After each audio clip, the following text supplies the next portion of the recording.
Welcome to Auto Resolve. In this guide, I will show you how to fix LGTV error. This app will restart to free up memory. Fix 1. Power cycle the TV. Step 1. Turn off your LG TV. Step 2. Unplug the power cable from the wall. Step 3. Wait 1 minute. Step 4. Plug it back in and turn it on. Fix 2. Close background apps. Step 1. Press the Recent Apps or Home button on your remote. Step 2. Swipe close all running apps. Step 3. Open the app again. Fix 3. Clear app cache. WebOS. Step 1.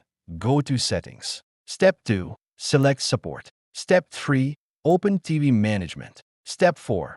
Tap Memory Optimizer. Clean now. Fix 4. Restart the app. Step 1. Press Home. Step 2. Open another app. Then return to the app with the error. Step 3.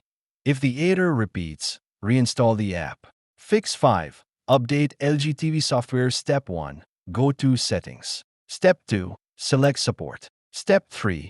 Choose Software Update. Step 4. Tap Check for updates. Fix 6. Free up internal storage. Step 1. Open Settings TV Management. Step 2. Select Storage. Step 3. Delete unused apps or large files.